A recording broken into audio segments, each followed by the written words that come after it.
कितने बजे शुरू करेंगे? कल कितने बजे? 3 बजे। कल क्या क्या देखा जाएगा? क्या तहखाना खोलेंगे? नहीं बताया जा सकता। तहखाना खोलेंगे क्या कल? हाँ खुलेगा। आज क्या हुआ बता दीजिए। आज क्या हुआ? बैठ करके आराम से बताया जाएगा। ठीक है, आप बता दीजिए आज क्या हुआ है। आज का मिशन हुआ है, जितना हो पाया है संभव उतना हो पाया। अपने कैमरामैन फैसल से कहूँगा कि आगे की तरफ आएँ और आगे जो टीम के दूसरे सदस्य हैं उनसे हम बात करने की कोशिश करेंगे और जानेंगे कि आखिरकार इस पूरे सर्वे में क्या हुआ, क्या कार्रवाई चली है।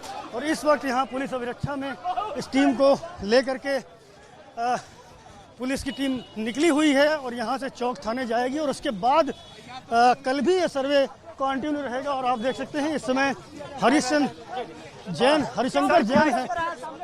जैन साहब कंटिन्यू रहेगा? कल 3 बजे। आज के बारे में कुछ बताएंगे? भैया आज के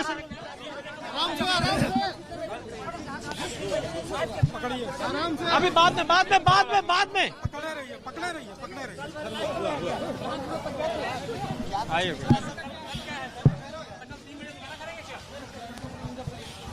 आज क्या तो ज्ञानवापी मस्जिद पर आज जो सर्वे की टीम पहुंची थी, लगभग 4 घंटे तक सर्वे किया गया, वीडियोग्राफी की गई और अब ये टीम बाहर निकली है। हालांकि कुछ भी बताने के लिए तैयार नहीं है ये टीम, लेकिन जानकारी मिली है उसके हिसाब से कल 3 बजे एक बार फिर होगा सर्वे। आज का काम पूरा हुआ, कल फिर किया जाएगा। इसके बाद कल भी ये जो कार्रवाई है वो कंटिन्यू रहेगी।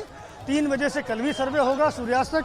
अब देखने वाली बात ये होगी कि क्या इस सर्वे में जो दावे हैं वो सत्य पाए गए हैं या नहीं हैं। इस तरह की जो जानकारियां हैं जो कोर्ट में सामने दी गई हैं उसकी असल स्थिति क्या है।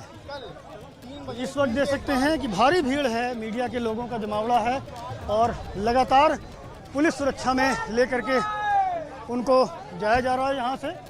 और पूरे दिन आज ये सर्वे चला है और इसके बाद कल भी 3 बजे से ये सर्वे चलेगा और उसके बाद ये पता चलेगा सर्वे समाप्त होने के बाद क्या तीसरा दिन भी ये सर्वे कंटिन्यू रहेगा। इस वक्त आप देख सकते हैं तस्वीरें कि जो हरिशंकर जैन हैं, जो इस पूरे मामले की लीगल कमेटी के अध्यक्ष हैं, प्रभारी हैं, वो चौक थाने जा रहे हैं और यहीं से इन सभी को लेकर के पुलिस की सुरक्षा में इनके घर पर या जहाँ पर ये जाना चाहेंगे वहाँ इन्हें ले जाया जाएगा। कैमरामैन फैसल के साथ Sanjay Tripathi, ABP news, Varanasi.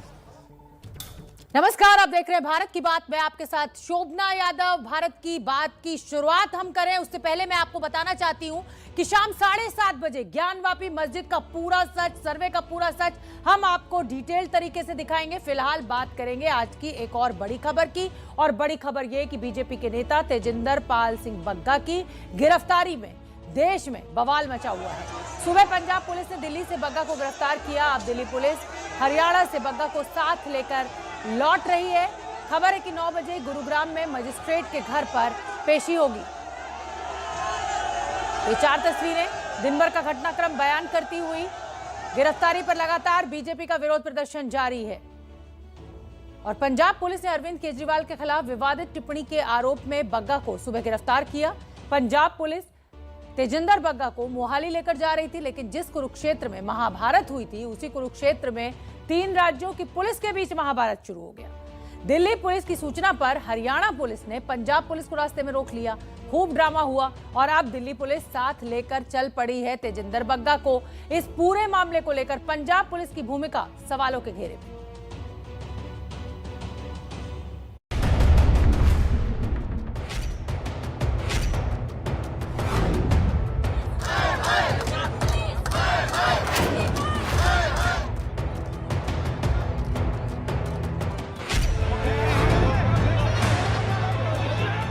We यानी विक्ट्री साइन दिखाकर जीत का इजहार।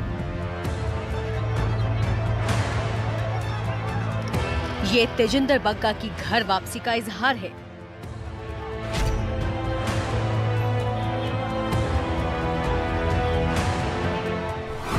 तेजिंदर पाल सिंह बग्गा, जो अपने आक्रामक बयानों और ट्वीट के लिए जाने जाते हैं, और आरोप है कि हाल ही में एक ऐसी ही विवादित टिप्पणी उन्होंने दिल्ली के सीएम अरविंद केजरीवाल पर की थी। इसी विवादित टिप्पणी पर पंजाब में आम आदमी पार्टी के कार्यकर्ता ने मोहाली में शिकायत दर्ज कराई थी, जिसके आधार पर आज सुबह पंजाब पुलिस दिल्ली पहुंची और तेजिंदर पाल सिंह बग्गा को गिरफ्तार कर लिया।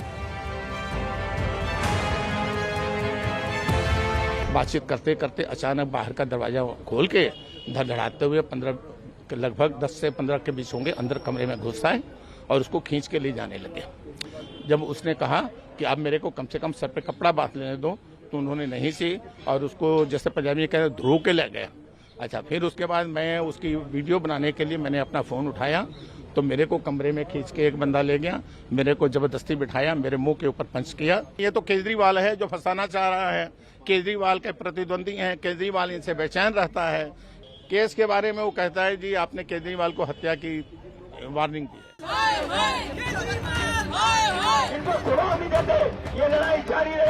तेजिंदर सिंह बग्गा की गिरफ्तारी के बाद दिल्ली में बीजेपी सड़कों पर उतर गई।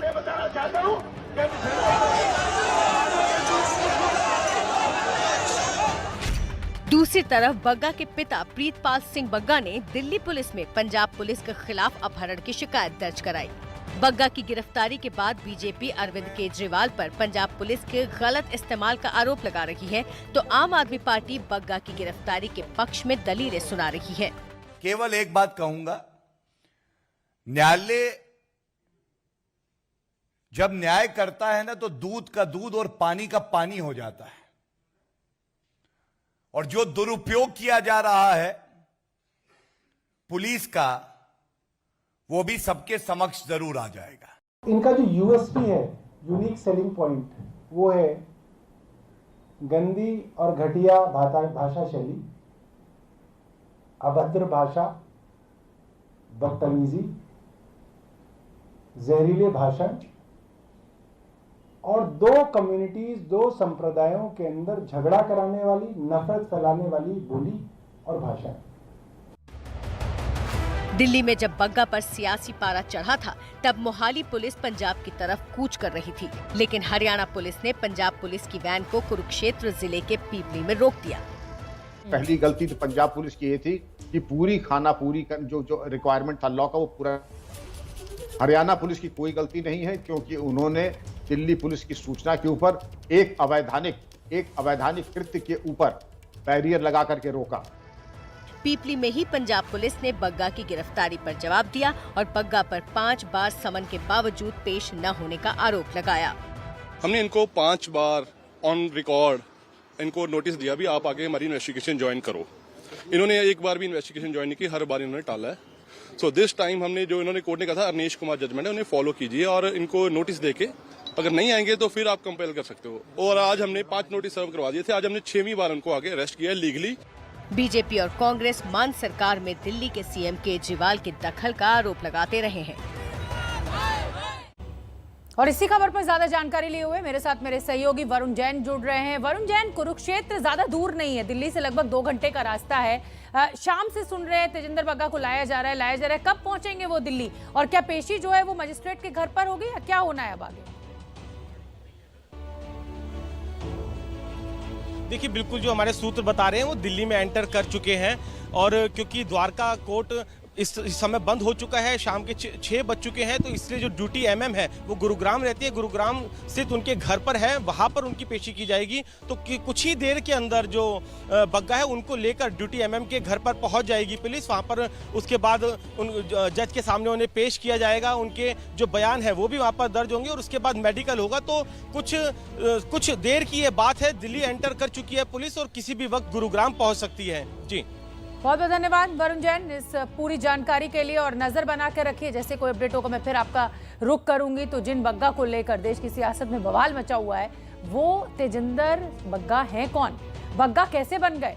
आज की तारीख में बीजेपी के सियासी बाउंसर हैं, लेकिन बग्गा का विवादों से भी पुराना नाता रहा है और इसी वजह से विरोधी बग्गा को विवादों का बादशाह भी कहते हैं। तो चलिए जानते हैं कि कौन है बग्गा और उनका विवादों से आखिर क्या है नाता।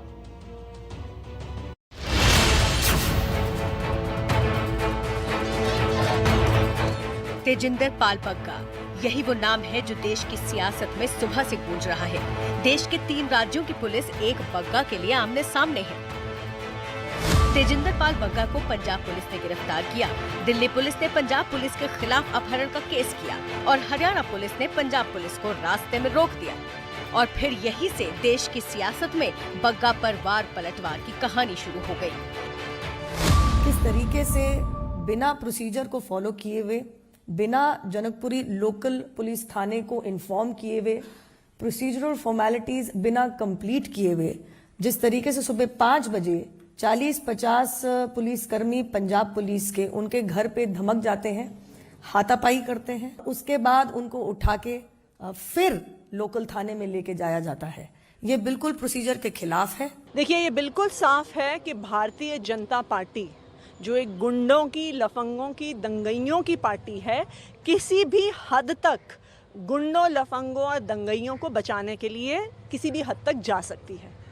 आज हम सुबह से जो प्रकरण देख रहे हैं कि भारतीय जनता पार्टी ने ऊपर से नीचे तक सरकारी तंत्र का मिसयूज करते हुए, पंजाब पुलिस जब तेजिंदर बग्गा को अरेस्ट करने आती है तो दिल्ली पुलिस का मिसयूज होता है, हरियाणा पुलिस गैर कानूनी कार्यवाही करती है एक गुंडे को बचाने के लिए, एक दंगई को बचाने के लिए। पंजाब पुलिस गिरफ्तारी के बाद जब बग्गा को लेकर जा रही थी तो दिल्ली पुलिस की सूचना पर हरियाणा पुलिस ने पीपली में गाड़ी रोक दी। हरियाणा पुलिस ने पंजाब पुलिस के कब्जे से बग्गा को ले लिया और फिर दोपहर 3 बजे दिल्ली पुलिस बग्गा को हरियाणा के कुरुक्षेत्र से दिल्ली ले आई। जिस बग्गा पर बवाल मचा हुआ है वो बग्गा दिल्ली की राजनीति का चर्चित चेहरा है। बग्गा ने साल 2020 में दिल्ली की हरिनगर सीट से बीजेपी के टिकट पर विधानसभा चुनाव लड़ा था, लेकिन हार गए थे। तेजिंदर बग्गा साल 2011 में पहली बार चर्चा में आए थे जब उन्होंने देश के नामी वकीलों में से एक प्रशांत भूषण पर हमला किया था। उस समय प्रशांत भूषण ने जम्मू कश्मीर में जनमत संग्रह की वकालत की थी, जिसका बग्गा ने विरोध किया था। इसके बाद से ही वो चर्चा में आए थे। बग्गा बीजेपी में शामिल होने से पहले भगत सिंह क्रांति सेना नाम का संगठन भी चलाते थे। 2015 में बग्गा ने नमो पत्रिका की शुरुआत की और प्रधानमंत्री नरेंद्र मोदी से मिले थे। इसके बाद साल 2017 में जब दिल्ली में एनसीडी का चुनाव हो रहा था, तब बग्गा को बीजेपी ने पार्टी में शामिल कर लिया। बग्गा उस साल दिल्ली बीजेपी के प्रवक्ता बनाए गए थे, लेकिन सोशल मीडिया पर विवादित बयान और अपनी सामाजिक सक्रियता की वजह से बग्गा दिल्ली में बीजेपी की राजनीति का चमकता चेहरा बन गए। अभी तेजिंदर पाल बग्गा बीजेपी युवा मोर्चा के राष्ट्रीय सचिव हैं और सड़क से लेकर सोशल मीडिया तक अरविंद केजरीवाल के खिलाफ लिखते बोलते रहे हैं। केजरीवाल के खिलाफ पोस्टर लगाना हो या फिर सोशल मीडिया पर घेरना, बग्गा इस मामले में सबसे आगे रहते हैं। और इस बार गिरफ्तारी की वजह भी अरविंद केजरीवाल ही है। पिछले साल दिल्ली में जब सड़कों पर बारिश का पानी भरा तो बग्गा नाव चलाते नजर आए थे। देखिए, इस सीजन में मेरा बहुत मन था कि ऋषिकेश राफ्टिंग के लिए जाने का, लेकिन किसी कारणवश कोरोना के कारण और लगातार लॉकडाउन के कारण मैं जा नहीं पाया। मैं दिल्ली के मुख्यमंत्री अरविंद केजरीवाल जी का धन्यवाद करता हूँ कि उन्होंने दिल्ली के कोने कोने में राफ्टिंग का प्रबंध कर दिया है। अरविंद केजरीवाल जी से आग्रह करता हूँ कि जिस तरीके से वो हर बोर्ड लगाते हैं, ये भी पूरी दिल्ली में बोर्ड लगाए। और अरविंद केजरीवाल जी को कहना चाहता हूँ, केजरीवाल जी बोर्ड कर दी। इस तरह की राजनीतिक घटनाओं ने बग्गा को अपनी पार्टी में हीरो बना दिया।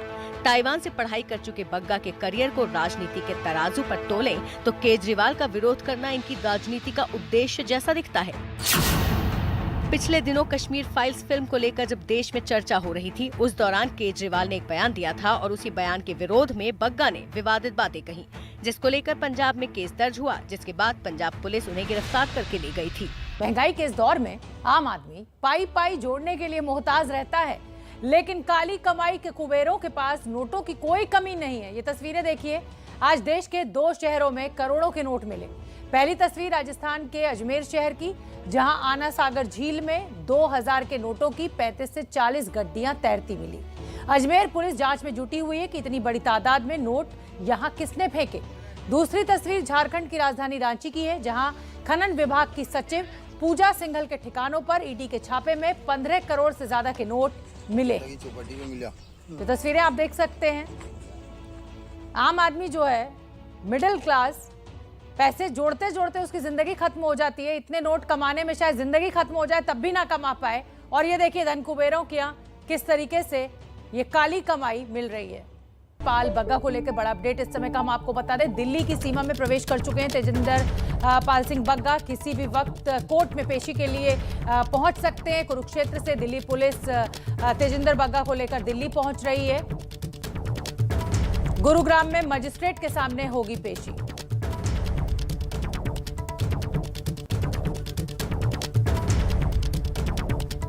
दरअसल पूरा मामला मस्जिद की दीवार से सटे श्रृंगार गौरी मंदिर को लेकर, जहां हर रोज पूजा अर्चना की इजाजत को लेकर कोर्ट में याचिका लगाई गई थी। इसके बाद सिविल कोर्ट ने वीडियोग्राफी के आदेश दिए, लेकिन मस्जिद प्रबंधन कमेटी ने ऐलान किया कि वो सर्वे की टीम को परिसर में घुसने नहीं देंगे। आज जब तय समय के मुताबिक दोपहर 3 बजे सर्वे की टीम मस्जिद परिसर के बाहर पहुंची तो जमकर नारेबाजी हुई, लेकिन टीम अंदर जाने में कामयाब रही। आज का सर्वे पूरा हो गया। कल दोपहर 3 बजे टीम एक बार फिर पहुंचेगी। मैं चाहता हूं कि पब्लिक के सामने, पूरे देश के सामने सच्चाई सामने आए। हिंदू जनता ने उस क्रूर शासन को भी देखा है जब उनके जज्बात पर, उनकी अस्मिता पर हमला हुआ है, और ये साबित करना है कि हिंदू मंदिर था। जब सृष्टि का जन्म हुआ था, त्रेता युग के पहले का, भगवान शिव पृथ्वी पर आए थे, उन्होंने इस काशी नगरी को बसाया था, तो उसकी रक्षा करना गलत हो रहा है।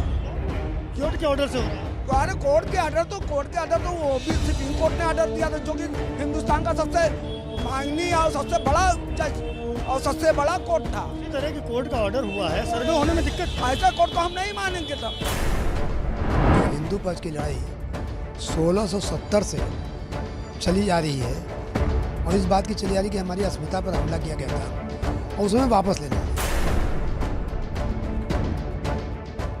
ज्ञानवापी मस्जिद के भीतर वीडियोग्राफी को लेकर काशी का माहौल कितना गर्म है, यह आपको पिछले 1 मिनट के भीतर टीवी स्क्रीन पर आई तस्वीरें और बयान सुनकर महसूस हो गया होगा। कैमरा अंदर जाए और सब कुछ दिख जाए। पीछे क्या नंदी अभी बाढ़ जो हो रहा है, उतनी बड़ी नंदी बाबा विश्वनाथ का जहाँ मंदिर होता है उधर मुख करके खड़ा होता है। जो सच्चाई है, सच्चाई को छिपाना नहीं चाहिए। वाराणसी की सिविल कोर्ट के आदेश के बाद से ही काशी का तापमान बढ़ने लगा था, लेकिन तापमान के असर की तस्वीर उस वक्त दिखाई दी जब वीडियोग्राफी करने वाली पूरी टीम मस्जिद परिसर के बाहर पहुंची।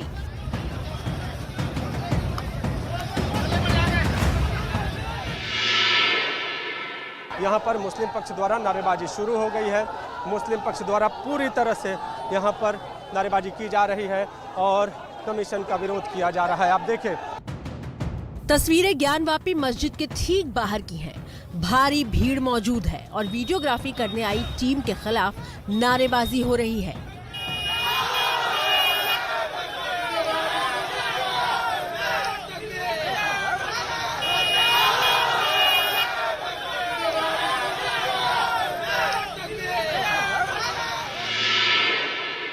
ये क्या पहले से यूज न थी? जब सर्वे की टीम यहाँ पर पहुंचेगी और जब सर्वे की कार्रवाई यहाँ पर की जाएगी तो क्या इस तरह की नारेबाजी करके उसका विरोध किया जाएगा? प्रशासनिक टीम लगातार इनको पीछे करती हुई, लगातार शांति व्यवस्था बहाल करने का प्रयास करती हुई। काशी में ज्ञानवापी मस्जिद के बाहर से ऐसी तस्वीरों के आने की आशंका पहले से ही थी और इसी आशंका की वजह से सर्वे टीम के आने से पहले सुरक्षा के पुख्ता इंतजाम किए गए थे।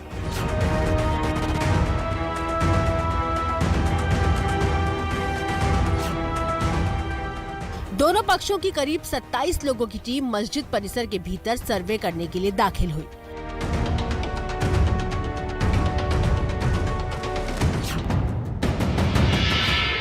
मस्जिद की दीवार से सटे जिस श्रृंगार गौरी मंदिर को लेकर ये पूरा विवाद है, हम उसकी कहानी आपको बताएं उससे पहले ज्ञानवापी मस्जिद में जुमे की नमाज की एक तस्वीर दिखाना चाहते हैं।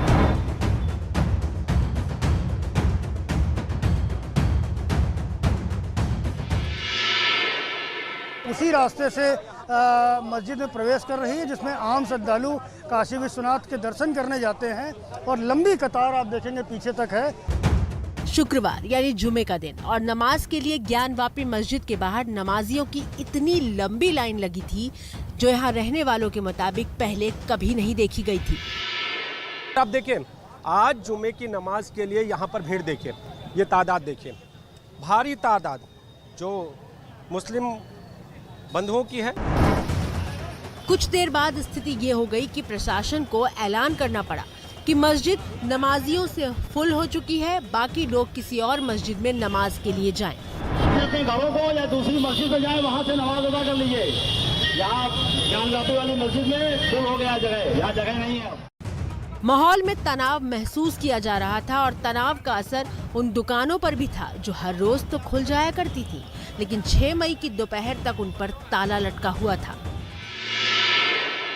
यहाँ जो है हर लोग डरे हुए, दुकान अभी खोले कि ना खोले, लोग आधी लगा कि ना लगाए। पूरा मैदांगी से लेकर डाल मंडी अभी घूम जाइए, डाल मंडी पूरी खुली नहीं है अभी। डर का माहौल के वजह से समझिए 3 बजे तक दुकानें बंद रहेगी। ये डर, ये नारेबाजी, ये तनाव और ये भीड़, ये सारी कहानी श्रृंगार गौरी मंदिर में पूजा करने से जुड़ी है।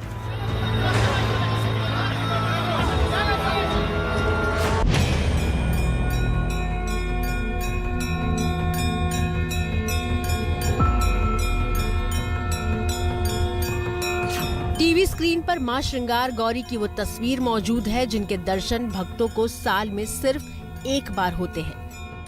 किसी व्यक्ति को अगर आप जनेऊ पहना दीजिए, कद ये ब्राह्मण हो गया तो ब्राह्मण नहीं हो सकता। किसी को टोपी पहना दीजिए, कद ये मुस्लिम हो गया तो मुस्लिम नहीं हो सकता।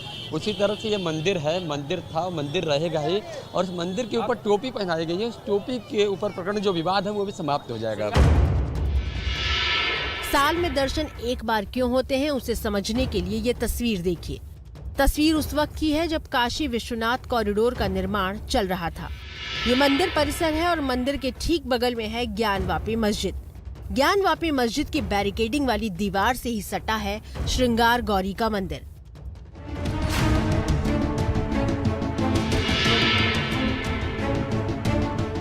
तस्वीरों में आप देख पा रहे होंगे कि मंदिर सिर्फ एक दीवार पर है। जिस हिस्से में भक्त दिखाई दे रहे हैं वो काशी कॉरिडोर का ही हिस्सा है। लेकिन 2004 में प्रशासन के आदेश के बाद से ही मंदिर साल में सिर्फ एक बार खुलता है। चैत्र नवरात्रि की चतुर्थी के दिन दर्शन और पूजा की इजाजत है। ऐसा माना जाता है कि श्रृंगार गौरी पूजा स्थल का ज्यादातर हिस्सा ज्ञानवापी मस्जिद के भीतर आता है। पहले जब यहाँ पूजा की अनुमति थी तो लोग श्रृंगार गौरी मंदिर की परिक्रमा करते थे और ऐसे में उन्हें पूरे मस्जिद की परिक्रमा करनी होती थी। लेकिन बाद में कानून व्यवस्था और संवेदनशीलता के मुद्दे पर इस पूजा को बंद कर दिया गया। अब यहाँ साल में सिर्फ एक बार ही पूजा की अनुमति दी गई है। पिछले महीने 5 अप्रैल को चैत्र नवरात्रि की चतुर्थी थी जब भक्त श्रृंगार गौरी की पूजा अर्चना के लिए पहुंचे थे। श्रृंगार गौरी वैभव और सौंदर्य की देवी मानी जाती हैं। महिलाएं मां श्रृंगार गौरी पर सिंदूर चढ़ाकर अपने सुहाग की सलामती की कामना करती हैं।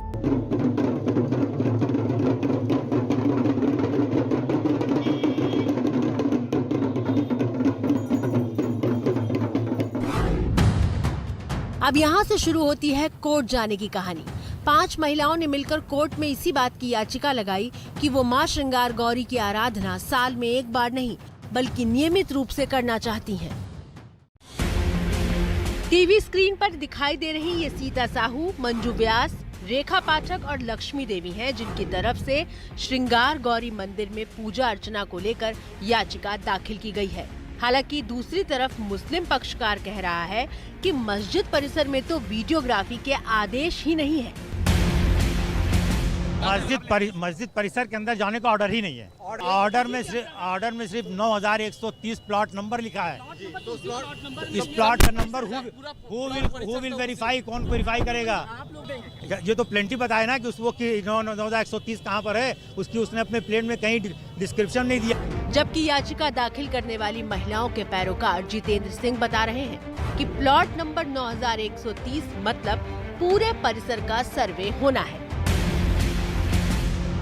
जो परिसर प्लॉट नंबर 9130 है उस पूरे परिसर का सर्वे होना है, जिसके अंदर श्रृंगार गौरी, गणेश जी, नंदी जी, हनुमान जी, इसके अतिरिक्त बाहर और अंदर की सारी वीडियोग्राफी, दोनों तहखाने जो मुस्लिम पक्ष के पास है, हिंदू पक्ष के पास है, और सबसे महत्वपूर्ण चीज़ मैं आपको और एक बता दूं, उस तथाकथित मंदिर परिसर के अंदर भी, जो कि मूलतः वास्तविक शिव मंदिर ही है, भगवान शिव का विश्वेश्वर का वास्तविक मंदिर है, उसके अंदर ये पूरे परिसर के अंदर वीडियोग्राफी और फोटोग्राफी होनी है। विवाद तहखाने को लेकर भी है। हिंदू पक्ष की दलील है कि मूल रूप से जो ज्योतिर्लिंग है वो ज्ञानवापी मस्जिद के भीतर ही मौजूद है। इसीलिए हिंदू पक्ष बार बार कह रहा है कि अगर वीडियोग्राफी से साक्ष्य जुटाए जाएंगे तो सिर्फ श्रृंगार गौरी मंदिर के लिए नहीं होंगे, बल्कि भविष्य में हाई कोर्ट में चल रहे श्री काशी विश्वनाथ बनाम ज्ञानवापी मस्जिद में भी अहम कड़ी साबित हो सकते हैं। जो मूल रूप से जो ज्योतिर्लिंग है, जिसको 12 ज्योतिर्लिंग में जो काशी का जो ज्योतिर्लिंग है जिसको कहा जाता है, वो ज्ञानवापी में ही मौजूद है। और वो जगह पर भगवान शिव ने जो स्थापित किया था शिवलिंग, वो एक अभिमुक्त एरिया है 5 कोस का, उसको कहते हैं अभिमुक्त एरिया। 5 क्रोश के सर्किल में है। तो सब जो रिलीजियस कैरेक्टर है पूरे एरिया का, वो टेम्पल का हिंदू का है। वहाँ हिंदू धर्म के अलावा, हिंदू देवी देवताओं के अलावा किसी भी धर्मी का, किसी धर्म के जो हिंदू धर्म के मानने वाले न हो, उनका कुछ भी वहाँ अस्तित्व नहीं रह सकता। देखिए, इन तहखानों के अंदर ही बहुत कुछ है और यही कारण है तहखाने पूरी तरह बंद किए हुए हैं। जो जानकारी हमारे पास से व्यास जी होते थे, 90 तक वे तहखाने में जो हिंदू पक्ष के पास है उसमें प्रतिदिन पूजा पाठ करते थे। चाबी उनके पास थी। 90 के लगभग 90 से 92 के बीच में चाबी प्रशासन को दे दी गई उसकी। सोचने वाली बात यह है कि व्यास जी आखिर डेली वहाँ किसकी पूजा पाठ करने जाते थे, यानी उस तहखाने के अंदर कुछ ना कुछ तो है। और हमारे पास जो जानकारियाँ हैं, आप खड़े हों अगर नंदी जी की तरफ उस गैलरी में खड़े हों, तहखाने की तरफ नीचे वाले हिस्से में देखें तो आपको जितने भी पिल्लर हैं उनके ऊपर हिंदू कलाकृतियाँ बहुत सारी दिख जाएंगी। बाहर से जब इतनी दिख रही हैं तो अंदर क्या होगा, ये तो अंदर जाने के बाद ही सामने आएगा।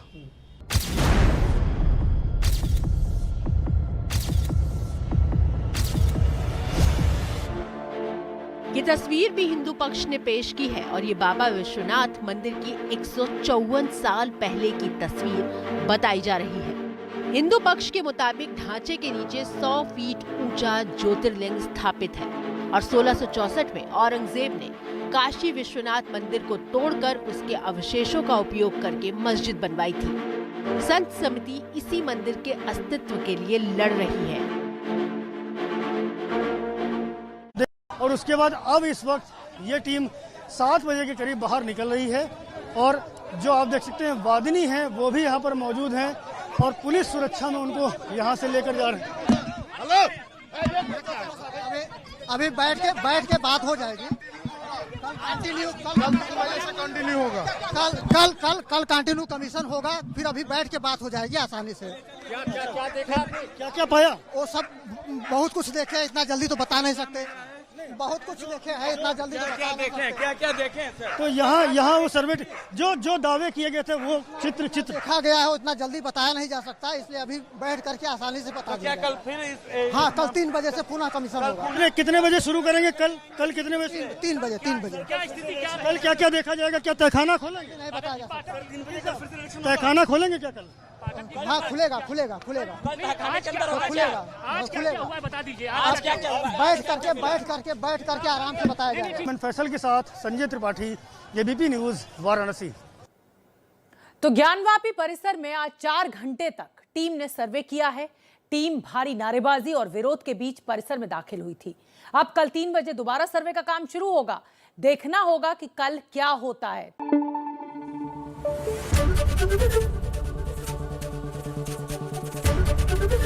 एबीपी न्यूज आपको रखे आगे।